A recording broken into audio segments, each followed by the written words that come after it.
All right, good morning and Happy New Year, everyone. Sorry about the mismatched links and trouble logging in, but hopefully everybody saw the correct one. Let's go ahead and get started. This is the January 11th Transit Technical Advisory Committee meeting. Let's start with introductions. I'll just go ahead and read off the list of participants I see on the screen.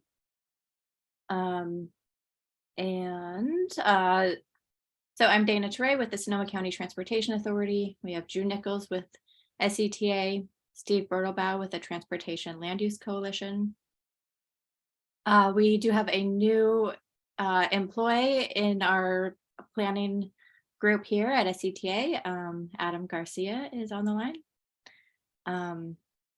We have Kathleen Sullivan with Marin Transit, Chris Barney with SCTA, David Davenport with Golden Gate Transit, Emily Betts with SMART, Jacob Brown with Golden Gate Transit, Jared Hall, Petaluma Transit, Rachel Eade, Santa Rosa City Bus, Ray Atkinson, Petaluma Transit, Ross Clendenden, SCTA-RCPA, Sean Sosa, Santa Rosa City Bus, Stephen Schmitz, Sonoma County Transit, Tanya Nareth, RCPA, and then we have someone with the name Zunru. I'm not sure if I'm saying that correctly. Would you like to introduce yourself? I can introduce her. So this is our new senior planner, Zoe Unruh, and I think she's probably having some technology problems. Oh, there she is. Where she just started yesterday, so we're getting it figured out. But this is Zoe, and we are excited to have her at SMART. Great, welcome, Zoe. All right, did I miss anyone? No? Okay. So the next item on the agenda is public comment. Is there any public comment on items that are not on the agenda? Steve? Yes, MTC is embarking on a seamless transit effort for all 27 agencies that are involved. And I'm wondering how active we are in that. And, we've been working on this for what, 7 or 8 years? Are they asking us for any of our experience in, working with 4 or 5 agencies rather than the 27 that they're trying to pull into the act? Yeah, that's a great question. And I would say yes, through the Blue Ribbon Task Force and other efforts that MTC is working on, or related efforts, including the mapping and wayfinding effort, we have been in close communication with MTC on the work that we are doing locally, and have been following the work that MTC is doing on seamless transit and as well as the transit transformation action plan that came out of the Blue Ribbon Task Force.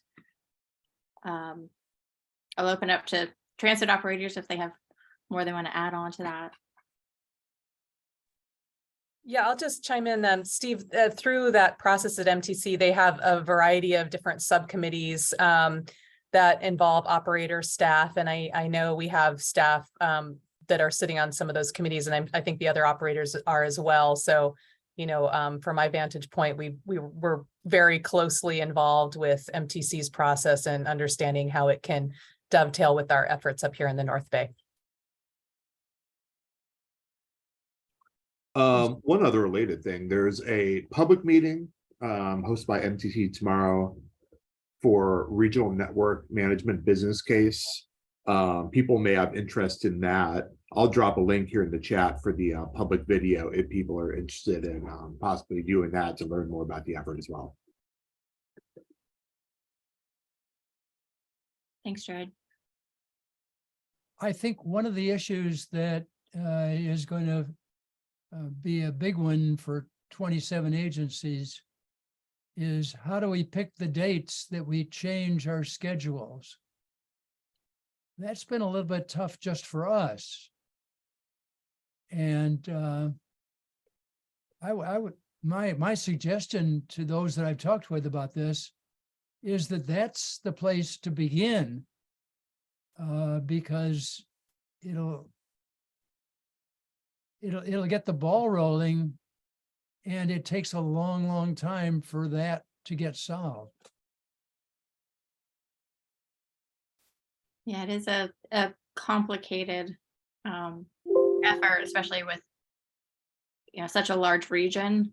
You know, the schedules that are important in the South Bay are very, you know, very different from the kind of core transit schedules in the North Bay, and aligning everything throughout the entire Bay Area is very complicated. You know, there's work being done on this effort. It seems to be getting closer from what I've seen, but it's, you know, it's a process, and I'm not sure if there's a timeline for having everything solved. Yeah, I'll add, Dana, to Steve's point that actually is one of the first things that the region has agreed to. So there's 2 days per year that have been selected, but the difficulty is dealing with union negotiations for most of those 27 different transit agencies. So so far, I think only VTA has been able to make the switch. I know I think BART is making that effort as well, but it is a time-consuming process, as he stated. So it'll take a while. And we've discovered that it's not only the unions, but the school districts that need to be in the act. Yeah, and school districts usually treat us as an afterthought. At Golden Gate, we're happy that we are no longer involved in school service, because I remember how challenging that was. All of my associates here still have to suffer through it. Yeah, I was going to add that to that point. You know, Steve, the local bus operators in Sonoma County, a while back, we all agreed on consistent service change dates. And then this year, much of the school district started before our August date that we'd established. So, you know, it is a ongoing process. But and you know, in terms of aligning around the regional dates, I think, you know, part of the challenge is, you know, for some of the smaller operators, the MOUs with the operators are a little bit more flexible in terms of the bid dates or service change dates, but that's often pretty locked in the larger agency CBAs or MOUs. And so, you know, we'll probably be more inclined to make the switch when Golden Gate's able to make the switch, right? And I think that's on a little bit longer time frame. And so, but yeah, it's an active conversation, and one that we've been having for a long time. But actually, there is some distinct movement around it now, which is pretty exciting. Good to hear. Thank you.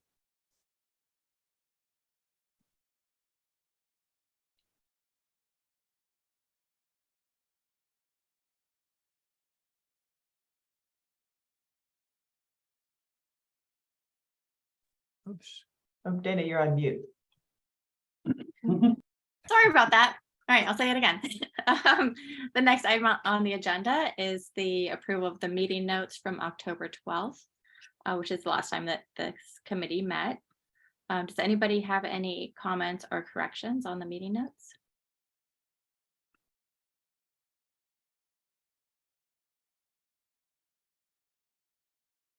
And if not, would somebody like to make a motion on those? Sure, I'll motion to approve. Thank you. We have a second? Second. All right, thank you. Let's move on. Item number 4 is funding for climate change. And we're particularly going to be talking about the transportation element of this, and having a conversation about past and current plans relating to transit that that have a connection, a nexus with climate change. Tanya, did you want to give a background on this? Sure. And I think what I'd like to do is share just 2 slides. I know some folks on the call have seen these materials, but not everyone has. So I'll just do a quick kind of recap of the background on this effort. So can everyone see my slides? Yes? Okay, great. In December, we kicked off a new effort, we being the RCPA, that we're calling our Funding for Climate Change. Now, this is something we've been working on with our board over the last year or so, but it culminated in the launch of this new committee structure that you see here on the screen. And the purpose of this work that we're kicking off is to basically gather community input from community members, climate advocates, activists, to help inform recommendations to our board for a potential revenue measure in 2024. We've recognized that we have very ambitious climate plans here in Sonoma County across all of our local governments, transit agencies, et cetera, but we do not have the funding necessary to actually implement all of those plans and to meet our very ambitious target of carbon neutrality by 2030. So we are launching this effort to engage the community at large in an effort to really understand the community's priorities for climate solutions and to be able to present information to the RCPA board to help them develop an expenditure plan for this revenue measure in 2024. And I should add and clarify that we don't yet know what that revenue measure will be, whether it's a sales tax or some other type of revenue measure, but we want to gather enough information that our board can use that to really determine its approach, the funding options, and then what would be part of that measure. So the graphic here on the slide shows this community-led steering committee, which we kicked off in December. And we have 3 program committees as a part of this effort focused on the kind of main areas in our Sonoma climate mobilization strategy. So most relevant, I think, to this group is our transportation committee, but we also have a buildings committee and then a land and water committee. Encircling all of these efforts, you'll see the environmental justice advisors, and we feel this is very important to support the committees in integrating equity into all of the recommendations that are brought forward to our board, as well as the process that we're using to engage the community. And then lastly, over here on the right, you see the Government Partners Committee, which is really one of the main reasons that we're here meeting with you today, is that we want to make sure we're engaging our government partners in the cities, the local agencies in this effort so that we help inform the work of these committees with existing plans, upcoming plans, the work that you all are doing that you'd like to see considered and incorporated into the work that these groups are doing. So on the next slide, just a very high level timeline. So we are, of course, as all of you are, working to implement projects and solutions that address the climate challenge throughout this time period. And then here in late 2022 and 2023, we're doing the outreach and engagement with the community. And that's really the focus of the Funding for Climate Change Committee. And then beginning, mid to late 2023, really starting to hone in on a set of recommendations to bring to the board so that by the end of 2023, we have that list that we present to our board and they can use that as input in their discussions and deliberation around what that ultimate expenditure plan will look like. And then the goal is by the fall of 2024 to have that all put together and hopefully a successful measure of some type is approved by the voters. So that's what I wanted to share in terms of the background. And so we did meet with a group of representatives from our different agencies and local jurisdictions in December to start the conversation about really understanding what programs and projects and plans you have in place that you want to make sure these committees are aware of. And at that meeting, we agreed that we wanted to do a deeper dive to really understand, starting with our transit operators here today, kind of what are your, existing plans and programs that we should really highlight to the Transportation Committee. And we've made a start at developing a list of those plans based on what we know of, and I can share that in a moment.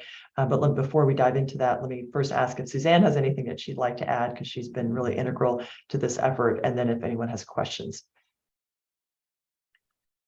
No, Tanya, I think you did a great job covering it.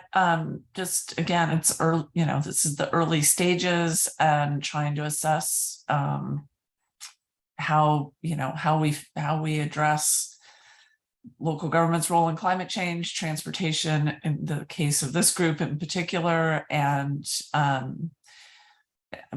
what priorities emerge. And in order to do that, we don't want to duplicate work, and if there are plans and projects and programs, we want to make sure we share that as part of our community engagement to talk about what priorities are.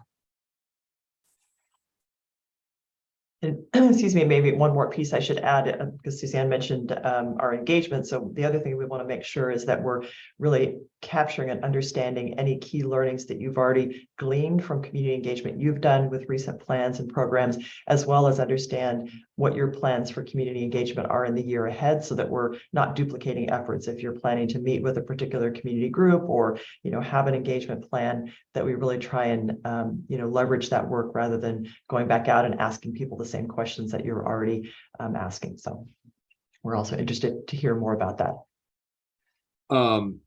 Do you already know about a lot of the existing plans, for example, the Petaluma Climate Action Framework, or to be helpful, we provide you with any such documents? Yeah, I think we have a pretty good understanding of those, and we're also planning to meet with all of our city.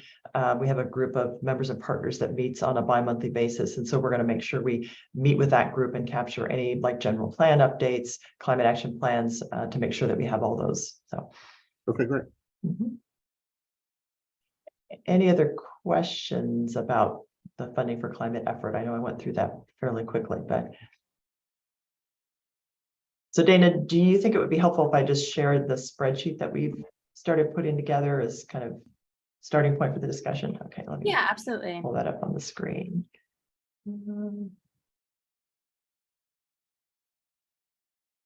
All right, so here is our kind of starting list of plans that we are aware of, and mostly that we have been involved in. You'll see a lot of SCTA listed here. So our countywide active transportation plan, which is getting launched, and Dana is the lead for that. Vision Zero action plan. We have our Shift Sonoma County plan for both mode shift and fuel shift. The transit integration and efficiency study, integrated transit service planning study in progress, and then the short range transit plans. So those are the ones that we've identified so far. So I'll ask first if there's anything that we're missing from this list, really focused in on transit. I should also add that we're planning to meet with the Countywide Bike Pedestrian Advisory Board on the 24th to do kind of a similar walkthrough of bike ped focus plans. So. Can I ask a question, Tanya? Sure. So the purpose of the plans is to make sure you have a list of projects that have emerged from the plans for future funding. Is that correct? Yes. Yes. Okay. Yeah.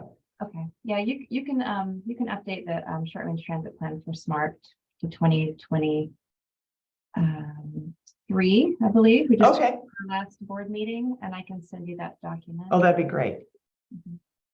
Yeah, congratulations on getting that done.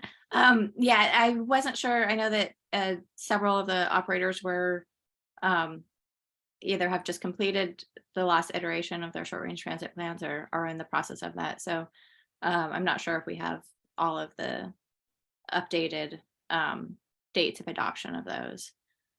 I think they were due December 31st, so hopefully everybody got them done, unless they got it passed from MTC. Well, I'll just add, yeah, we met the MTC deadline, but that's not, not really a true SRTP service plan. And so we will have hopefully first quarter here of 2023, a refreshed city bus short range transit plan. So I will keep you posted on that. We've still got some public outreach and work on the service plan update to do. Our planner working on that, Matt, is currently doing scheduling. So as soon as we can get him off of that, we'll be back in the works. And then while I've already got the mic, the one other thing I think would be good to add that I don't know how far along folks are, but I know we're working on our CARB required zero emissions bus transition plan. And so I think when those are completed in the next few months, I think those will be really helpful to this effort and relevant to this effort as well. Yes, definitely.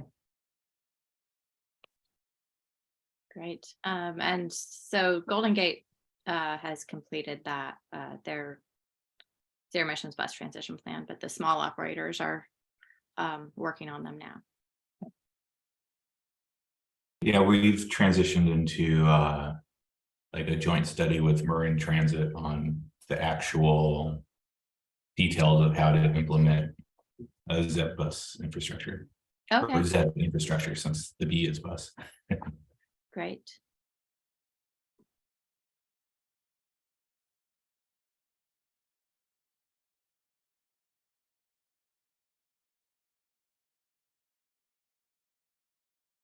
And are any of the other is Petaluma Transit or Sonoma County Transit doing anything similar to what City Bus is doing with their short range transit plan? That's in addition to what was due at the end of December to MTC. Yeah, similar approach for Petaluma Transit, updating it in 2023. Okay, great. Does anybody know when MTC is requiring the next SRTP?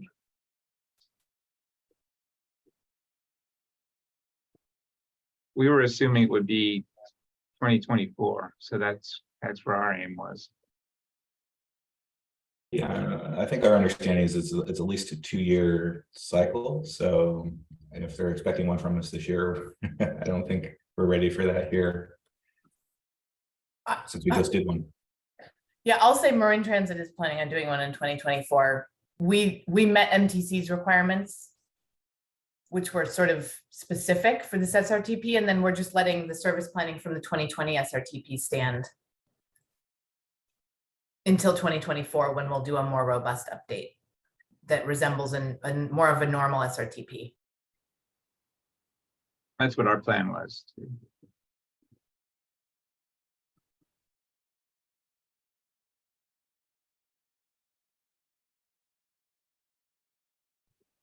So quick question.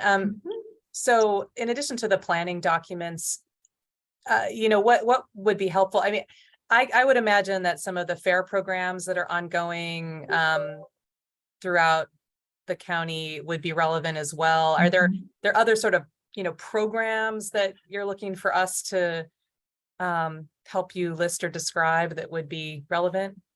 I think FAIR programs would be very helpful. This could be maybe what's coming out of the transit integration and efficiency study and how that's being, or the integrated transit service planning study, providing the committee with some grounding, I think, around what you all are seeing in terms of, how best to improve transit service and, some of the trade-off discussions between, frequency and low or no fares, some of those discussions, if there's a way that we can, I think, provide the committee some of that information so that they understand kind of what have we already learned in terms of transit improvements and where are the operators focusing, maybe what are some of the barriers and constraints that you're facing. So if if in one of the studies or if there's a place you can point us to, access that information, that'd be very helpful. Okay.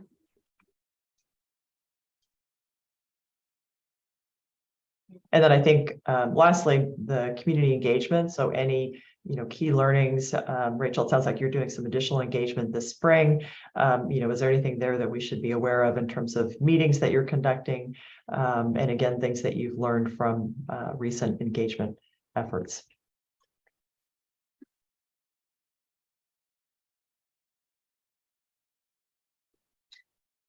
And Tanya, what's your time frame for us pulling this together for you? The first meeting of the Transportation Committee is I think it's the first week in February. So it'd be nice to have this information to share with them then, but understanding that's not a very long time frame. And we don't want to put you through a lot of work. So again, to the extent that you can just highlight, take a look at this plan, or here's a bullet point list of key factors that we want the committee to consider, that would be very helpful. Great. Okay.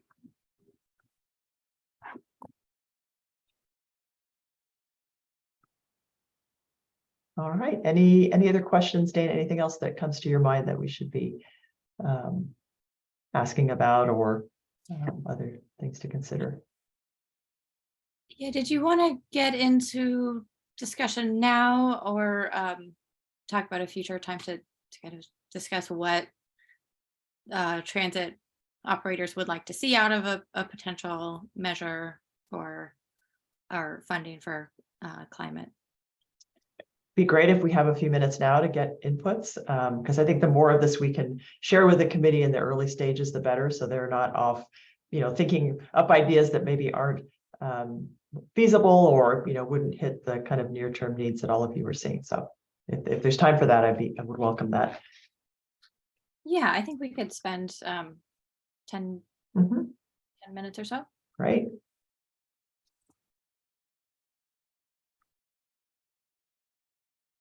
So what would you all like to see? What's your wish list? I'm sure you have one. I'll start. Okay. Operating money. Yes. That was top of my list. Thanks for getting the ball rolling. Yeah, I agree. Kind of some comprehensive project list or something that'll more easily allow us to go for those funds in the future, would be a big piece of it. And then maybe an update on kind of the fleet transitions, estimated dates to being, full zero emission fleets, things like that, I think would be helpful. Yeah, I think on the operating side, just to dig a little deeper on that, frequency is, I think, where we struggle, at least at the local level. Really being able to have some resources that we can target in our systems in places where we think we really have the ability to realize more ridership, but we just don't have the quality service that's going to really pull in new or additional riders. That would be amazing. That's a tough one. I mean, we have some span issues in our system as well. I mean, the fact that we roll up service about 8 p.m. is frankly a little crazy in Santa Rosa. So that's a factor as well. But I think having some more operating resources that we can dedicate in a really smart and thoughtful way to drive ridership increases would be great. And then, certainly, there's the zero emission bus transition is, there's a lot of money out there. There's federal money, there's state money, but it's just going to continue to be an ongoing heavy lift in our capital programs. And so I think to have some more discussion about that will be really important.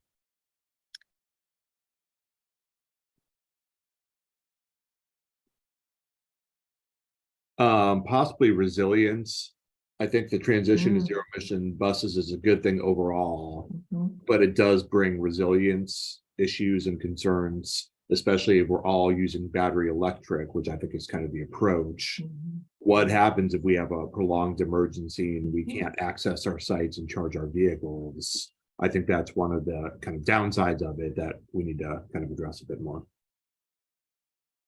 So having funding for the planning for that and the infrastructure upgrades or changes that might be needed to provide that backup solution. Yeah.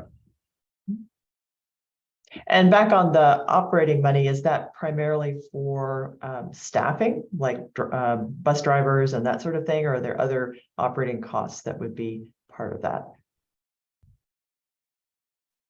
I would say it's, staffing in several regards. It's kind of the front office, admin staff, helping to run the system. It's the staff for the drivers and the wages. It kind of ties into an item which is pretty closely related, which is kind of the labor side of it. And that's a struggle now, and I think it will continue to be and possibly get even worse. And that becomes an obstacle to fulfilling a lot of the goals that we have climate-wise related to transit, is the ability to even attain the staff to be able to meet all these goals that we have. So yeah, I think all those pieces tie kind of together and overlap.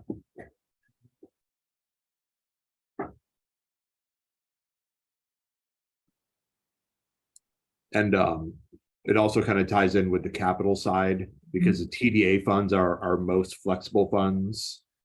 They're kind of usually the last dollar in, at least for us, with things like bus replacement. But we're hearing pretty shocking numbers with the cost increase of buses going up, 30 or so percent. And then we're talking about electric buses that we're already at about $1 million or so for a like 40-foot electric bus. So if you're talking maybe going up 30%, that's a huge increase. regionally it's being discussed. It's not yet nailed down the approach. They need to discuss more with MTC what, if anything, they do to kind of adjust their formulas and the funding available. But that kind of potentially competes for some of these same funds, you know, if we're putting more into our capital fund just to keep our buses running, good state of repair, to try to expedite the transition to a clean fleet. That's kind of competing for funds that could also go towards operations in some cases. So there's kind of a conflict there, you know, of what the priority is if we don't have enough funding for everything.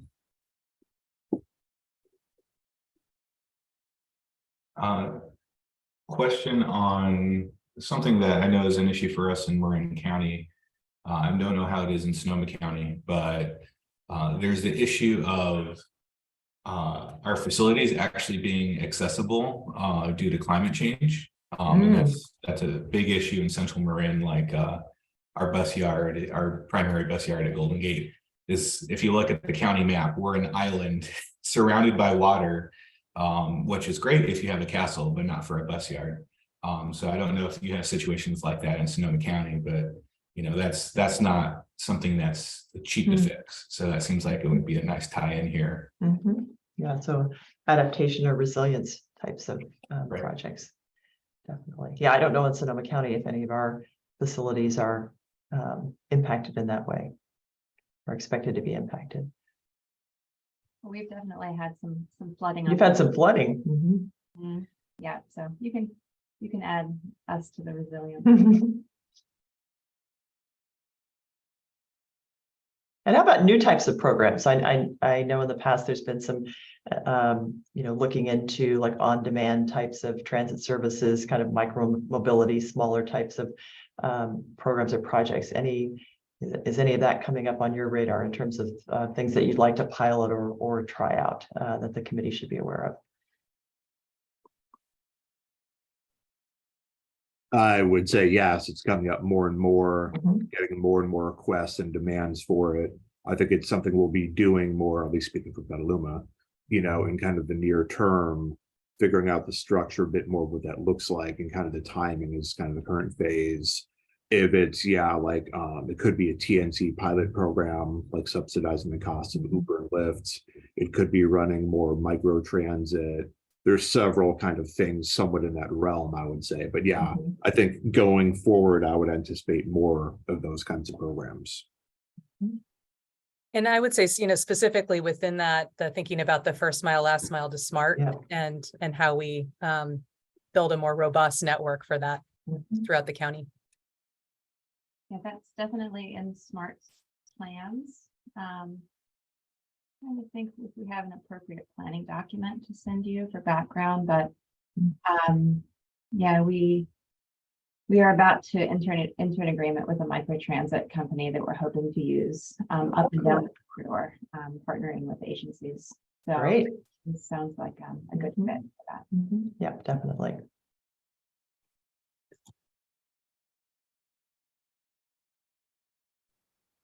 Could we throw charging infrastructure Yeah, as well? definitely. That's certainly going to be a huge cost for us, and transitioning from the current CNG over to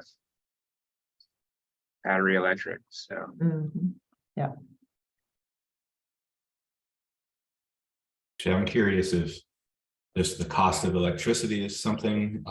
I know when we initially looked at electrification at our yard in San Rafael, on a larger scale, the price from PG&E was just cost prohibitive to even entertain. I know there's been some changes since then, but I mean, we still have the highest electricity rates in the country here, right? So it's something to consider. It's not cheap to run the service, let alone once you build the infrastructure.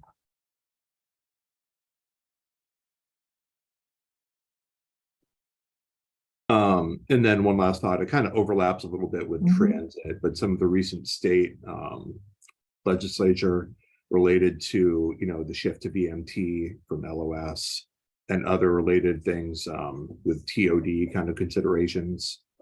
I think recent ones and probably going forward, we'll see more of those kind of elements, and those tie in because that's gonna tie in with planning, kind of change the densities, the zoning a bit, going to need to be served by transit. So kind of that overall high level thinking is kind of changing. I'm going to put transit more forefront and make it, vital to making sure those kind of changes and policies succeed. So becoming even more important, definitely. I got one more to throw on the list, maybe Great. for future discussion. We have the increment of Go Sonoma for fair programs, for free and discounted programs, but even just thinking about what it would take if we were to continue the youth program countywide through that would eat up everything, right? And so, is there an interest, and do we think there's value from a ridership and climate standpoint to have some additional resources to be able to look at discount or free fare programs for other groups? So it's kind of a question that I have, but I think it would be great to look at that further as a group.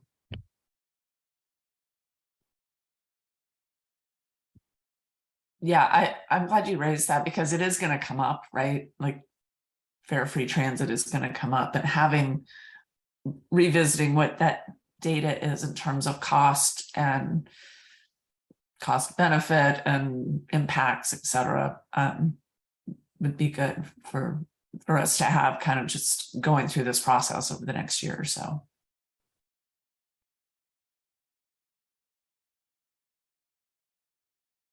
All right. Any other thoughts on this? Got a good list started here, so I really appreciate it. And I'm sure we'll be back, and you all are, of course, are welcome to attend any of these program committee meetings. Dana will be there and Suzanne will be attending these meetings. And we may want to invite you to participate in a specific meeting if a topic comes up that we think would be best addressed, just by having you join us if you're able to, and give a presentation or answer questions from the group. So definitely want to stay connected, and this will not be the last time that we have this conversation. So.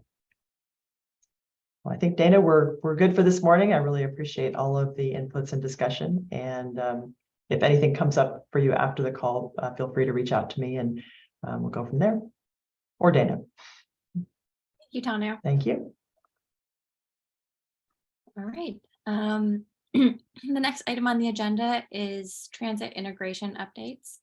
I wanted to start with an update on the work that we're doing with the free local Sonoma County bus operators, and particularly in an element of that, which we're calling the Integrated Transit Service Planning Study. So I'm going to share just a very high level presentation.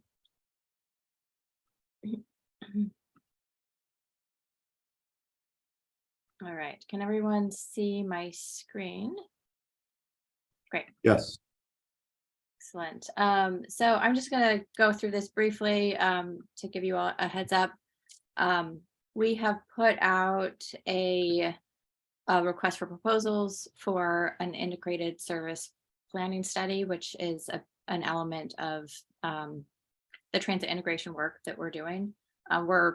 We're in the procurement process right now, but I wanted to make sure that all of the operators are aware of what we're doing and our tentative timeline and scope of work. So sorry, there's a lot of words on this page, but essentially the goal of the overall work that we're doing is to integrate public transit services in Sonoma County and eventually get to a unified public facing identity that really prioritizes ease of use, low cost, and quality service.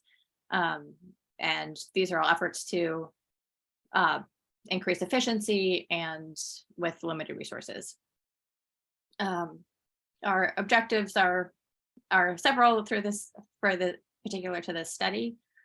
Essentially, we are looking to do gather data to inform integrated service planning among the 3 transit operators, improving consistency on data collection and reporting, collect public input on transit routes, schedules, transfers, and multi-agency pass products, and really look at whether what the latent transit propensity is for near and long term, looking for opportunities to optimize transit routes, transfers, connections, schedules, and in particular, really looking at the areas where the services overlap, and making sure that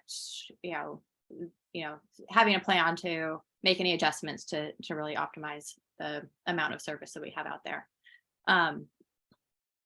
And we also are wanting to look at optimizing intercity and regional transit connections, transfers, and schedule coordination, as well as paratransit service. There's a one-seat ride pilot out there between the 3 operators right now, but kind of looking at the long-term trajectory for that and making sure that's optimized as well. And then, of course, with the ultimate goal of unifying the branding, we want to look at a route numbering scheme that makes sense under kind of one brand.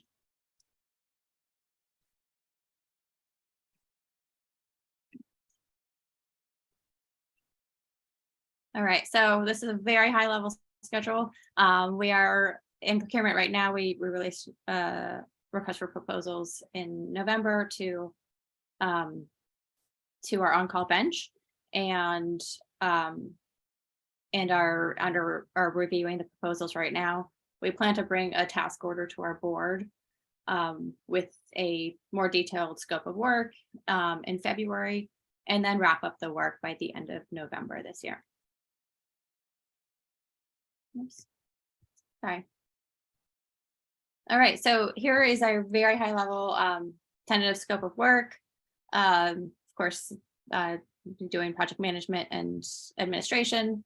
Task 2 is collecting data and doing analysis of a ridership analysis. So this is really looking at existing data that's available on ridership, transfers, service that's out there. Task 3 is doing a market analysis, including a public survey and engagement. So this task will be reviewing and analyzing existing travel data that we have through the travel behavior study, as well as O&D data, demographic data and trip generators. And then we'll also include public survey and stakeholder engagement to really find out both transit and non-transit users' needs and desires in terms of routes, transfers, and schedules. And then making recommendations on service recommendations.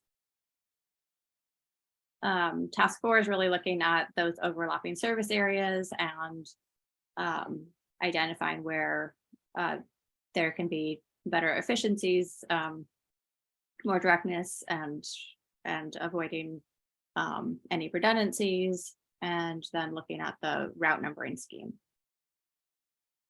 Task 5 is focused on a paratransit service analysis, the one-seat ride pilot, duplication gaps, really looking at the efficiencies there. And then task 6 is just a report of the findings.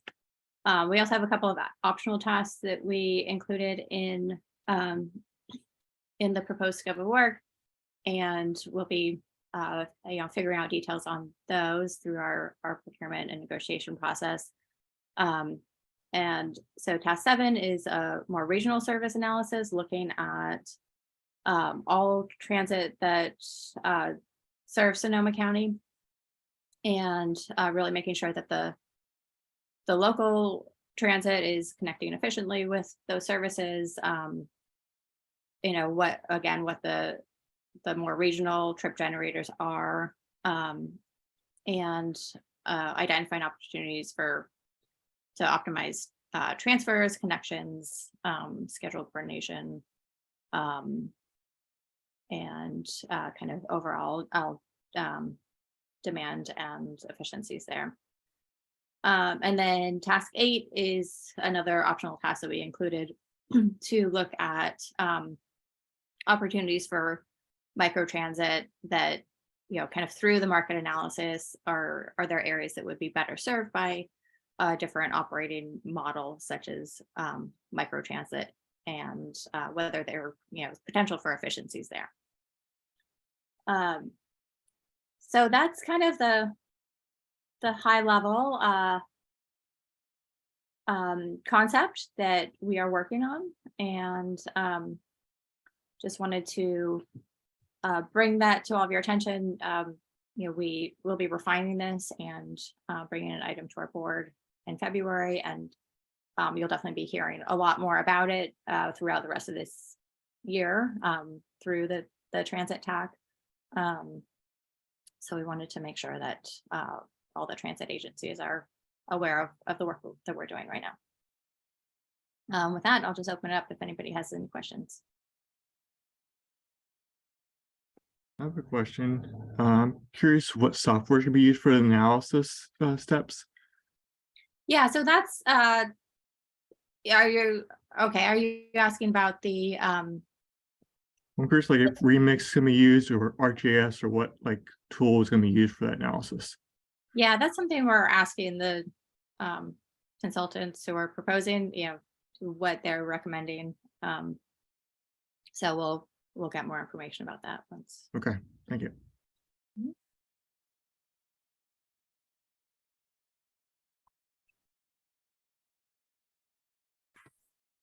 All right.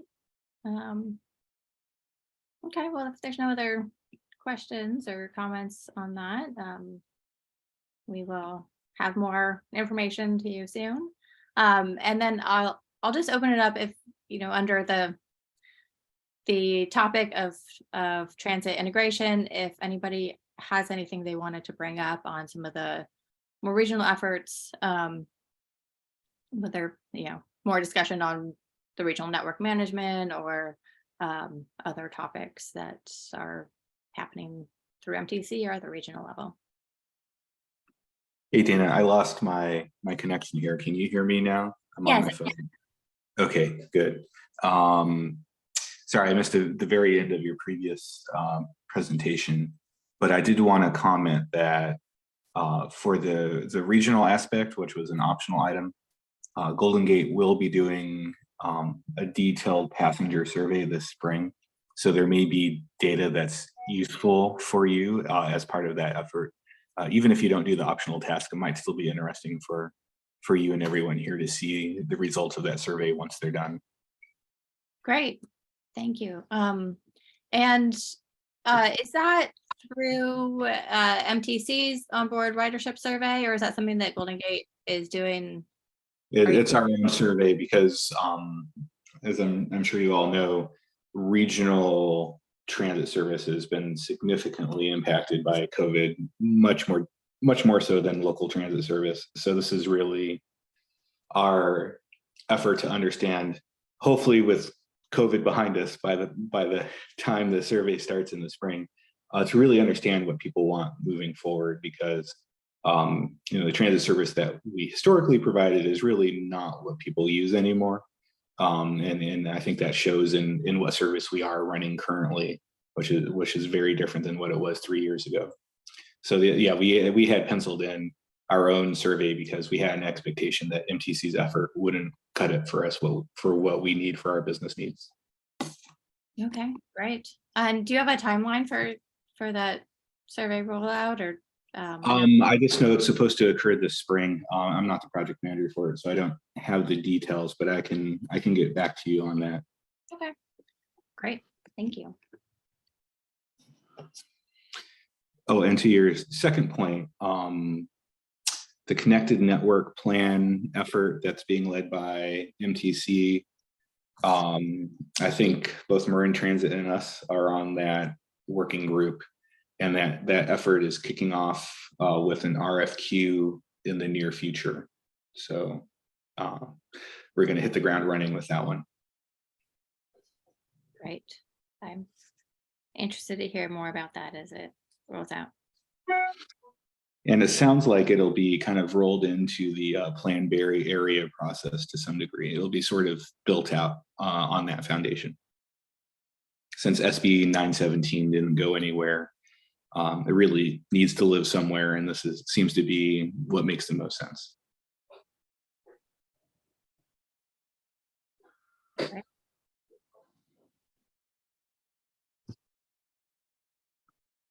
All right. Anything else on transit integration?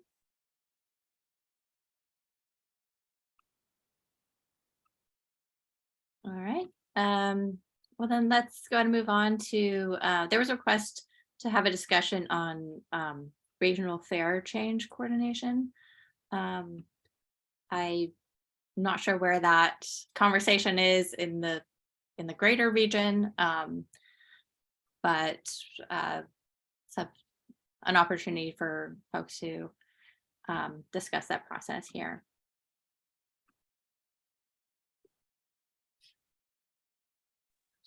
I have a couple items. Sorry, I'm still on my phone, so I can't really see anything. But we at Golden Gate will be kicking off at the end of this month a new 5-year fare program. So we'll go to our board of directors at the end of the month to approve a public process.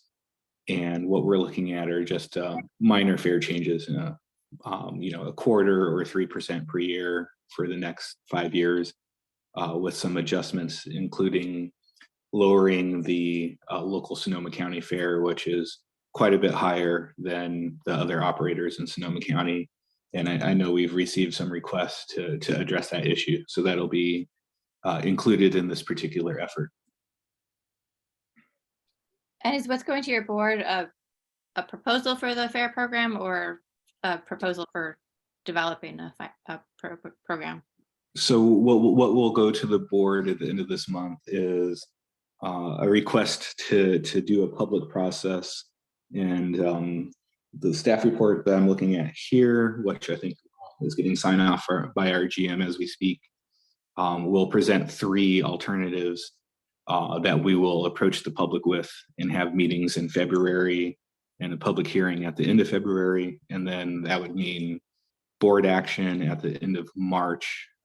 We have a 3-month deadline to MTC for any Clipper changes. So the target would be to submit those changes by April 1st so that they can be implemented July 1st. Great, thank you. Very tight timeline.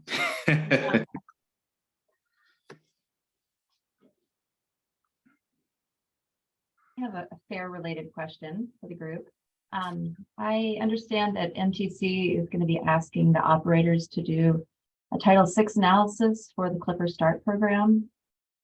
Do you know anything about that? Is that real? Are we really going to have to do that? Is everyone planning to continue with Clipper Start? Is that? We discussed that briefly at the small operator meeting yesterday, and as of now, it seems that yes, MTC is leaning towards having every agency do their own analysis. The consensus of the group yesterday is we would like to pressure MTC to try to do one analysis on behalf of the whole region. But as of now, that doesn't seem to be the way it's going. I think there's probably going to be region-wide consensus among small and large operators probably to ask MTC to do that. But as of right now, that doesn't seem to be the case. It seems like individual agencies will potentially have to do their own analysis to continue the program.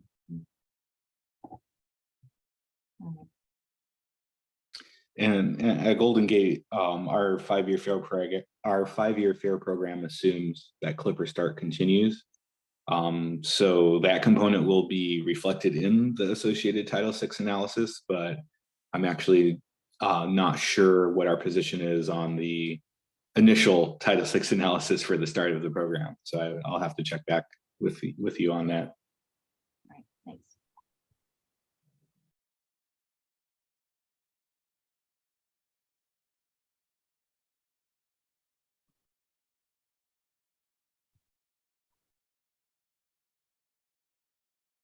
All right, anything else on regional fare change coordination? Should we keep this as a standing item on the agenda? No? Okay.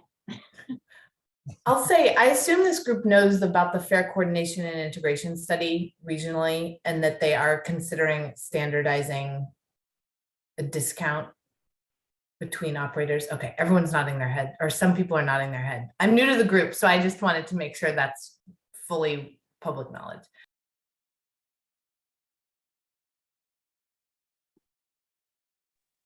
Oh yeah, there's another standardization component of that where it's like a 2-hour transfer window between operators. And this past week, the Clipper 2.0 business rules review was due, at least for us. I assume it was for everyone. And so like Golden Gate has incorporated that change into its Clipper 2.0 business rules with the assumption that the fair integration study findings will kind of move forward as proposed. And then there's a lot of placeholders for the actual, you know, what the values are that MTC decides and that sort of thing. Steve? Yeah, I guess the overall question is Clipper becoming obsolete, and how do we phase it out in favor of people using their cell phones? I think the short answer is that Clipper now has an option on the cell phone. And is your question, I mean, actually, I guess is your question whether we're phasing out the cards, the physical cards, or assumption of another app-based fare payment? Yeah, well, I must say for the last couple of years, I've only ridden Smart like maybe 3 times. And so I'm not personally familiar with what's going on, but the literature I read suggests that it's the cards are not long for this world. So I would say Clipper is kind of a program more than just the card. The card has kind of been Clipper 1.0. They're transitioning now to what they call the next generation Clipper, or Clipper 2.0 is how it's usually referred to. And that'll have several elements. I mean, Clipper is going to remain, and that's kind of the overall regional coordinated fare pass program. And so if anything, that's kind of expanding into new areas. But the cards are going to still continue to be one element of that. So you can still use your card, still get new cards, still tap the card, but they're rolling out new areas like the ability to use the Clipper mobile app. So you can do that. You can even tie in devices now like smartwatches and your phone to tap to pay, but that's through Clipper as well. So it's just Clipper, but a mobile app on your phone. So now you have more options, but it's all still considered Clipper. I would say they're probably going to emphasize more and more things like the mobile apps going forward versus the hard passes, just given all the logistic issues right now with supply chains. They're like hundreds of thousands of cards short for Clipper region wide because they're all coming from pretty much one place and they're very difficult to get relative to keep up with demand. But all of those are going to continue to be part of the Clipper program going forward. Okay, thank you. The other part is that Clipper is going to be offering open fare payment systems. So, and they have indicated that will be by the end of this year. We shall see. But you would be able to just hold up your credit card to the reader, and you don't even need to have a Clipper account at that point. That's Clipper freedom.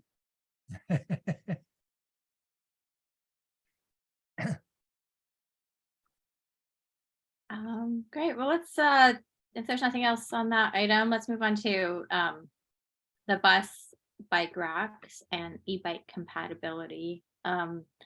This item was a request to discuss today. I know we've talked about it somewhat in the past, but I think that since then the usage of e-bikes has become much greater, and it'd be great to hear from the bus operators about, and I guess Smart as well, for your bike racks on the train, you know, how those racks are compatible with e-bikes. If there's been issues with people, passengers trying to put e-bikes on the racks, kind of just a general update on issues that are coming up around that.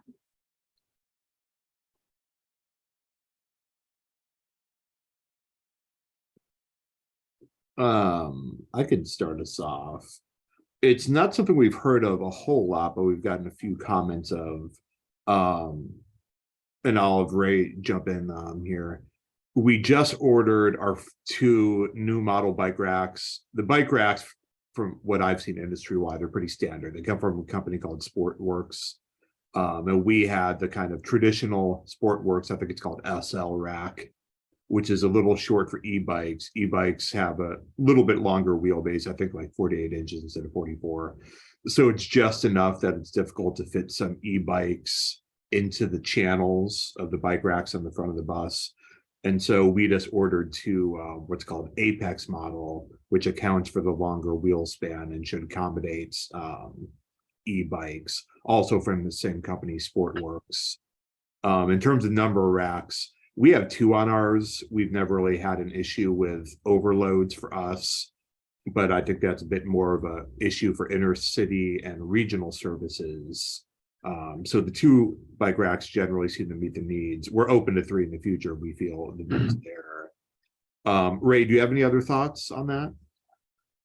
I think it covers pretty well. The one thing I'd add is that I think it's an education aspect to this too, because like I just bought my first e-bike last year, and I've been having to make sure I take the battery out before putting it on a rack because it has a weight limit, and my bike fits or goes under the weight limit when I take the battery off, but if I keep it on, it's too heavy for the rack.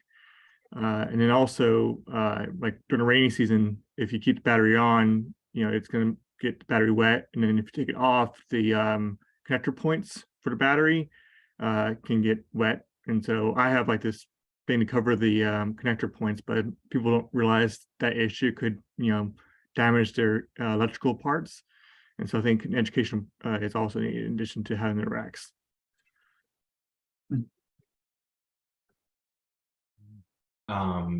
For Golden Gate, we have 3 position front racks on our buses. We also have some buses with luggage bay bike racks.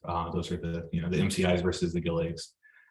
So on the MCIs, we do not allow e-bikes because they're inside the bus. But for the Gilligs with the front mounted racks, we do allow e-bikes. We have a 55-pound weight limit, and passengers are not allowed to bring the batteries on board for safety reasons. We still have issues occasionally with e-bike batteries. I think we had another one explode on us on the ferry last month. So at least with the ferry, there's some water nearby if you need to throw the bike overboard. Just kidding. But it is safety is still an issue with the batteries. So on the bus side of things, we don't allow them inside the bus, which is by definition why the luggage bay bike racks cannot accommodate e-bikes. The 55-pound weight limit can be challenging. I bought e-bike last year, and I actually made sure it was a lighter model just for my comfort.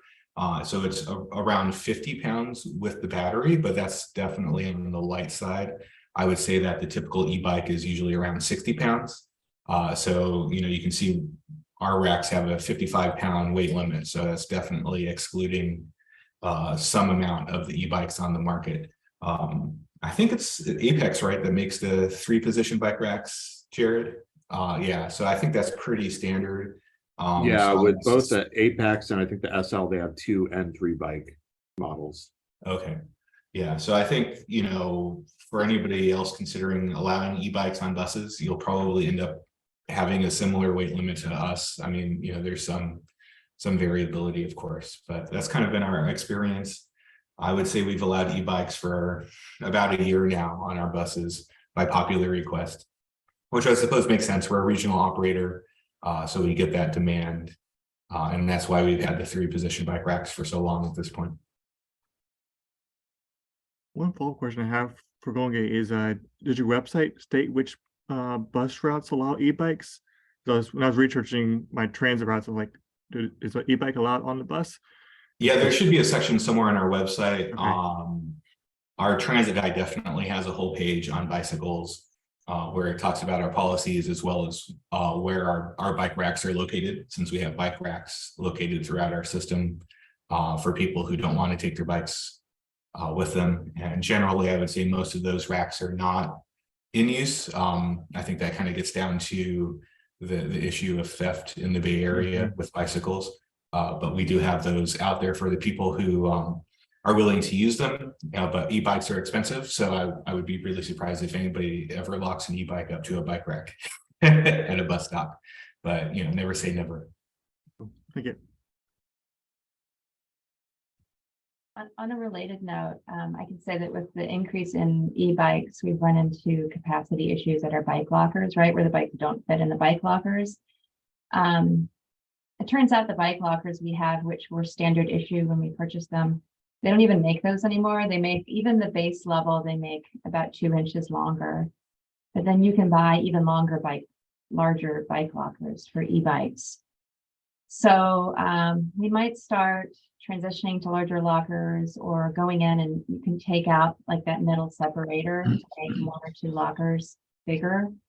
A little dicey because people still aren't going to know what lockers are available or not, but it's definitely an issue because we also recently created a new bike policy because so many people were bringing these gigantic bikes on the train. I mean, we want people to bring bikes on the train, but they're really big bikes and they take up the room of 2 or 3 other bikes.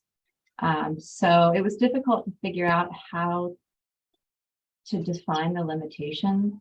So we ended up at 16 inches, excluding handlebars, which basically limits those bikes that have those giant baskets in the front, right? Which I have one of those bikes as well. I mean, they're really handy, but they're just not made for taking on the train.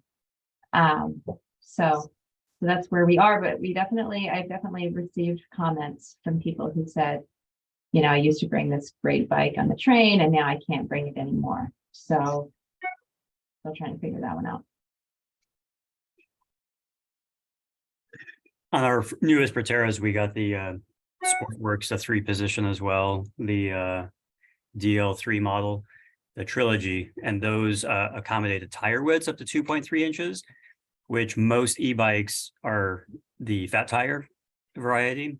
And if you do get an e-bike that is the thinner tire, generally it's a lighter bike because the tire itself is thinner as well. So we kind of have baked in, and through no research, we just have baked in though kind of a safety in that you can't really put a heavy e-bike on our racks that, it can support 55 pounds. But so if you do have an e-bike that is a thin tire and it fits, it's probably going to be within the weight limit. So we don't have to be the one telling the person out there, I don't know if that's going to work, or take off your battery or what to do with that. We will be looking at future types of racks and things, but the moment you open it for fat tire and potentially longer wheelbase as well, then it becomes, well, if my bike fits, then it's probably going to be okay. But if you put still and look at Sportworks website there where they have a wheelbase of 48 inches on the apex and up to 5.5 inches for the tire widths. But you do that, their weight limit is still 55 per position. So you provide the capacity for a person to put the bike on, and they put an 80-pound bike on a 55-pound capable rack.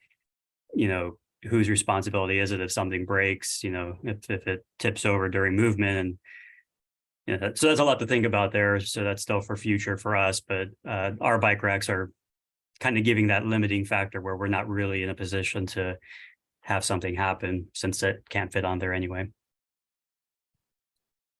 Yeah, and we put a 3-inch width limit on our tires. I haven't been out to measure to see what you can actually fit in. But yeah, definitely the goal is to try to limit those big beefy e-bikes. So like a friend of mine has one, and my e-bike next to his, it's like a compact SUV versus a Chevy Suburban, in terms of the look. Yeah, I would say, because we've gone so much public interest in e-bikes at our agency, we really spent the effort last year to figure this out because, you know, we do a lot of freeway running, and the last thing you want is an 80-pound bike falling off of a bike rack at 65 miles per hour on the freeway, which is just not a good situation.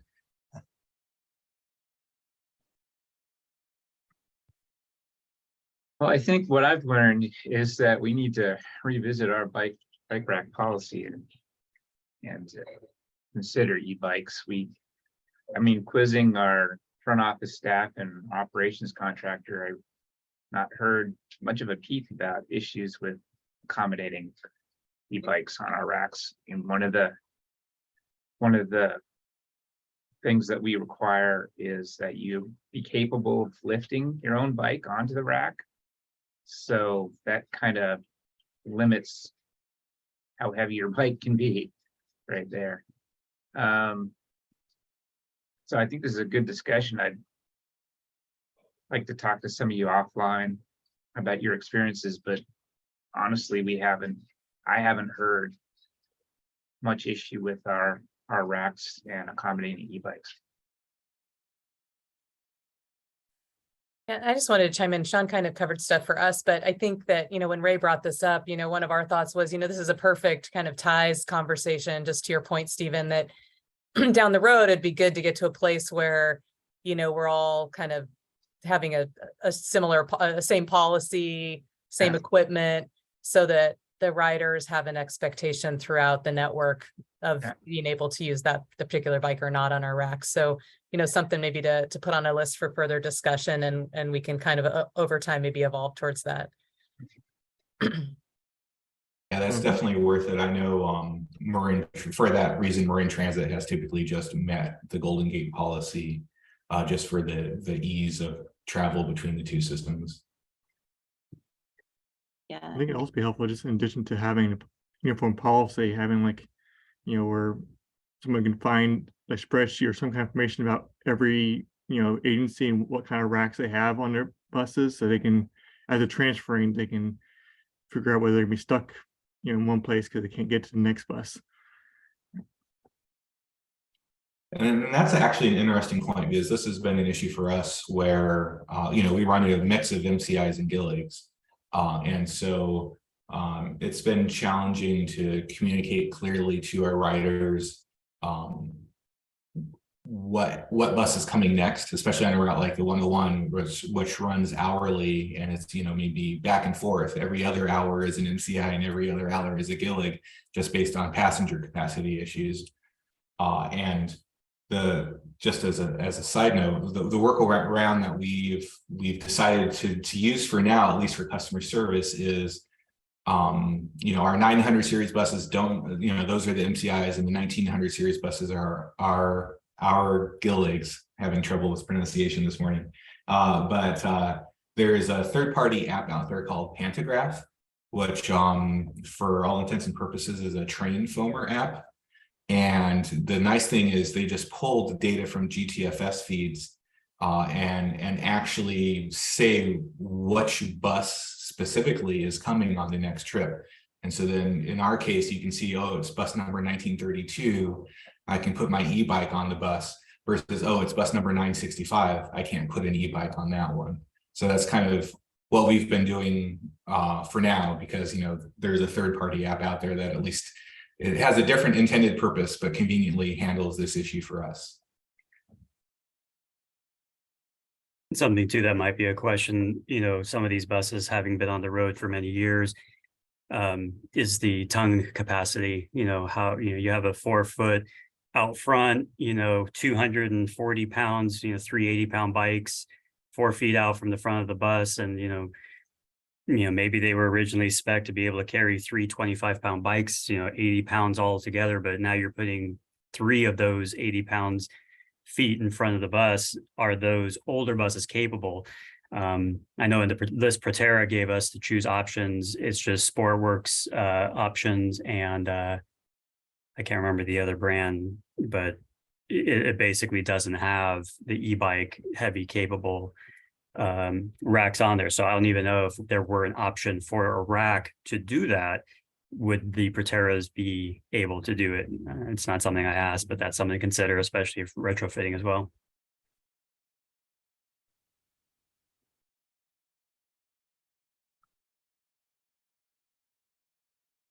Very good conversation. I think that there's, a lot of details to figure out, but I definitely agree that part of the transit integration work should include, coming up with a similar policy and public facing information where people can learn about what they can bring on board. All right. Let's move on. We don't have very much time left, but let's do some brief transit operator updates. And if folks need to drop off right at 11:30, maybe raise your hand and I'll let you go first. Okay, otherwise I'll just pick someone. Let's do Petaluma Transit first. Thank you. Let's see some of the things that we've been working on. We're working on procuring a new CAD AVL system, our computer-aided dispatch.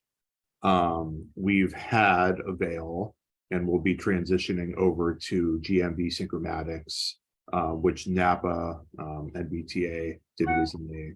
And I think Santa Rosa City Bus were also kind of on a similar timeline to make that conversion. So that'll be a project we'll work on in the upcoming year. We're still looking to fill our transit specialist position, the one that was formerly held by Sylvia. So we've been conducting some interviews for that. We continue to work on our facility electrification projects. We've submitted everything to PG&E to work with them. We're kind of expecting the preliminary design work back from them within the next few months. We have a site walkthrough with them later this month as we continue that efforts, to do upgrades to our transit facility, our depot, and then also purchase our first wave of electric buses within this quarter, which is something that we're pretty much at the point where we're getting bids and specs on that now. We have a bus stop art project that we're hoping to roll out this quarter. We selected, I think it was 5 different locations that will be receiving that as kind of a pilot program throughout the community. We've been doing in conjunction with the art committee in Petaluma. And then we're currently working on creating our DBE plan and goal, something that we've been updating that Ray's been working on. Ray, anything else you can think of that I've missed? You covered everything. I think I have anything on top of my head. It's good. Okay. And then still trying to work through the staff shortage, driver shortage is kind of an ongoing one. So trying new ideas and kind of programs there, in addition to kind of the wage adjustments we've done to still continue to try to get drivers as well as other positions. Mechanic in particular is another one that's very difficult at the moment to try to fill those vacancies as well. Thanks. Thanks, Jared. All right, how about Santa Rosa City Bus next? Sure. Well, we had our electric bus launch last month, which was really exciting. Buses are all ready to go into service. They're not quite in service yet, but should be, I won't say any day, but hopefully next week. But yeah, and just to share with y'all, it's our local DMV office is not happy with the paperwork we continue to bring them to prove the sales tax exemption we get from the state of California as a public transit operator purchasing zero emissions buses. So we've talked to some other folks. Napa didn't have the same issue, but we are going back to the state to get yet another piece of paper to bring to the DMV so that we can get title to our buses and put them in service. So just a word to the wise, anyone, Jared will fill you in so you don't have to go through this, but it seems to be a little bit of an extra level we're having to go through for our DMV folks here in Santa Rosa. But everything's ready to go. Everybody's trained and excited, and the operators are actually really like these new buses, which is very cool. We were concerned that there would be more resistance. It's a very different type of vehicle to drive, as you all know, but through the training process of the feedback has been totally positive, which has been really cool. So any day now. we just had C2 installed, Clipper 2 or next gen Clipper, whatever we're going to call it. And it seems to be working really well. So that's exciting. I think Jared, you guys as well. I'm not sure what your experience has been, but I believe are you fully installed now? Yeah, fully minus one bus, but yeah, install went smoothly. No real issues. Right. One or two minor ones that were quickly resolved. But overall, it seems like an improvement in all regards, you know, both functionality and kind of reliability. Yeah, likewise, which is super exciting. So that's been a nice thing. Since we met the last time, City Bus implemented our new holiday service to align with Sonoma County Transit and then actually align much better with Smart and Golden Gate, and might not be completely aligned, but it moves us much closer to having a consistent holiday schedule with the other operators serving Sonoma County. So that's been going really well. And the riders I think they're so used to that type of schedule on the other systems that there really hasn't been much in the way of complaints with that change. And then I'll just make a note. I know there was some discussion of this among the bus operators last week, but we're planning to do a fare free day on February 4th for Rosa Parks Day / Transit Equity Day. So just for the other operators to be aware of that, that's something we're going to try out this year along with Petaluma and Sonoma County Transit as one of our fare free days, and to recognize that specific day. So I think that's it, unless Sean, maybe he dropped off. So that's all for us. All right, thank you. Emily, would you like to give an update on SMART? Sure. We've been pretty preoccupied with the rain here and dealing with impacts on operations. Ridership is also down because people don't ride the train when it's raining. And also the school holidays have had a really big impact on ridership, I'm sure for you as well. We're doing a small service change. Went into effect on Monday, but it's really just a weekend change starting this weekend to better align with the ferries on the weekends because they did some changes.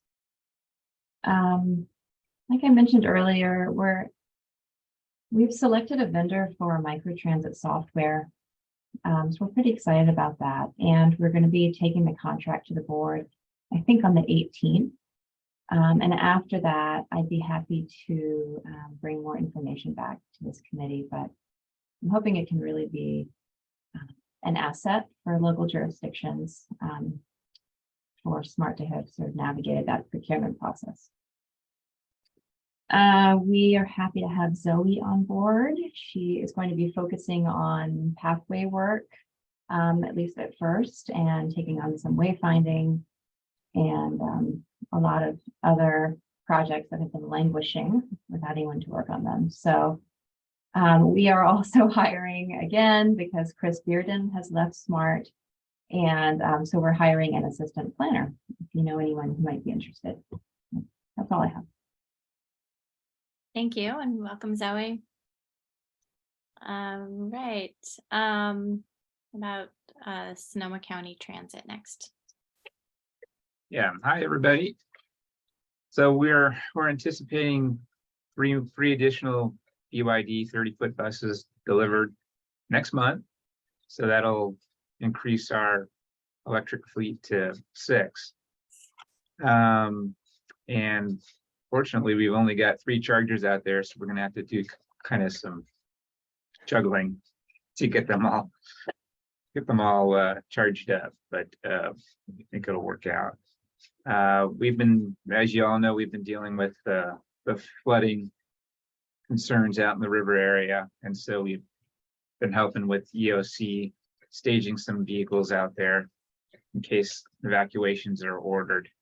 And so far, we haven't had to transport too many people. I think just 2 overall so far, and the forecast looks favorable, at least at this point, but it's kind of like a roller coaster.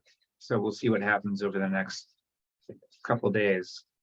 And as far as I know, none of our routes have been impacted by the river flooding out there. So we're all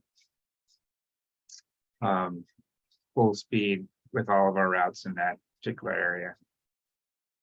And jumping onto the bandwagon with everybody else as far as needing transit specialists and transit planners, we're still looking for a transit specialist here as well. So we're all going to have to fight with each other to find out who gets the next one, or maybe Rochambeau. It's tough finding folks out there. So those of you that have found folks, congratulations. But we're struggling a bit here to find somebody to come on board. So if you know anybody who wants to work at Sonoma County Transit, spread the word. Appreciate it. That's about all I've got. Thanks, Stephen. All right, how about Marin Transit next? Let's see. One thing I wanted to let the group know is that we have done a little refresh of our logo. So the logo you see on my Zoom background here is the, we're moving away from that. It's technically not ADA compliant because the white text on green background, but it's also just kind of an awkward logo to put on different backgrounds. And so we have sort of a more modern logo that we're officially going to go live with on February 1st. So we're putting together sort of a little packet we can send out to all partner agencies, just so you have our new logo. I know that appears on various people's materials and websites and things like that. We are also going to do in 2023 a fair collection study in anticipation of Clipper 2. We have not really pushed Clipper because we use the Golden Gate system, which is tag on, tag off, and that's a big penalty for our riders if they don't tag off. So we have pretty low Clipper adoption, but are thinking we'd like to, sort of ramp that up once we have Clipper 2 and Clipper independence. So we're going to be doing a study on that and just looking at our fare collection in general. And we are supposed to have Clipper installation, I think, of the new machines, but I think they've had a holdup on zone-based fares with Golden Gate. And so it sounds like we're supposed to go right after Santa Rosa and Sonoma County, but sounds like there's been a delay, hopefully not too long of a delay. They haven't really told us when that's going to happen. And I don't think there's anything else particularly.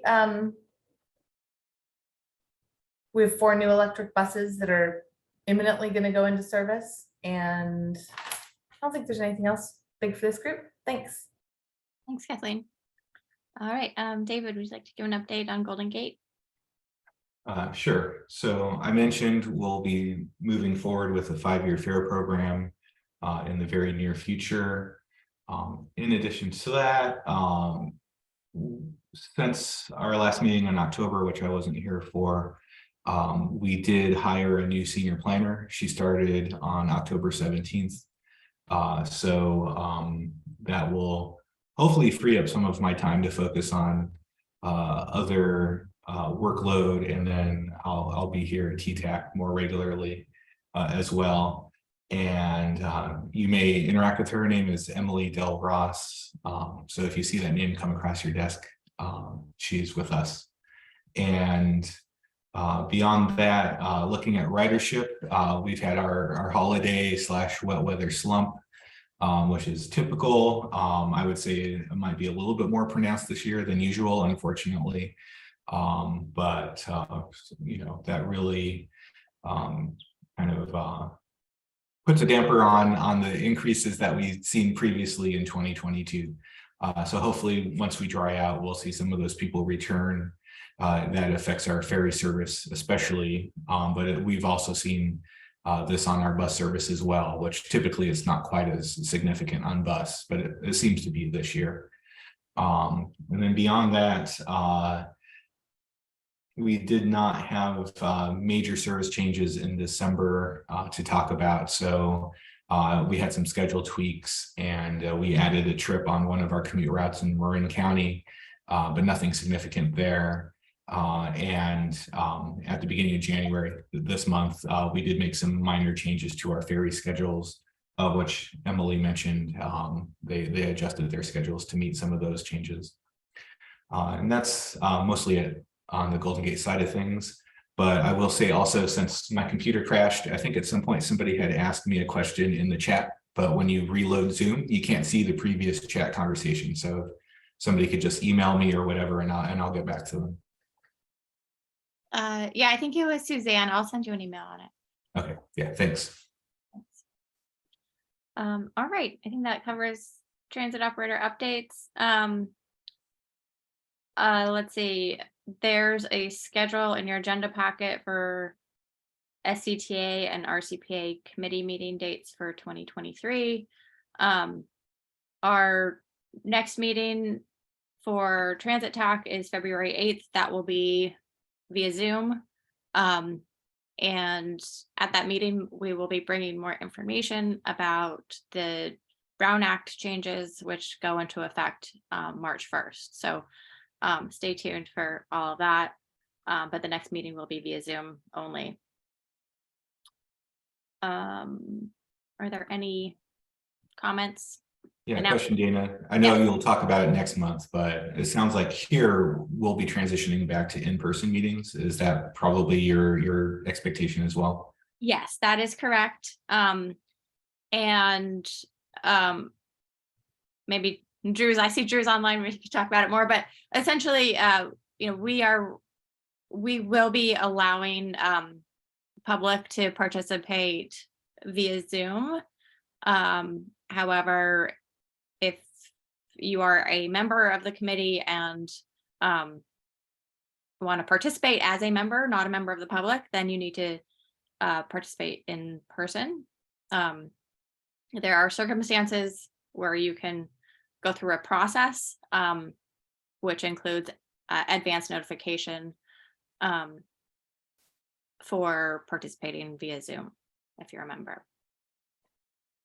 And I think that Drew's been sending around questions to make sure that we have a kind of a primary committee member as well as alternates listed, so that if different staff are available to be there in person, we can make sure that they're counted as being present for the committee meetings. Sounds good, thanks. Sounds similar to what we're doing. Okay. Great. And to piggyback on that, do you think this group is going to keep meeting by Zoom? So this is a Brown Act committee. So we will be meeting in person. We will still be broadcasting it on Zoom because the recording is much cleaner. It's easier for me on that part, but members will need to be present in person for quorum to do official government business in that way. It's gonna be fun. We're gonna have fun seeing each other in person. Been a while.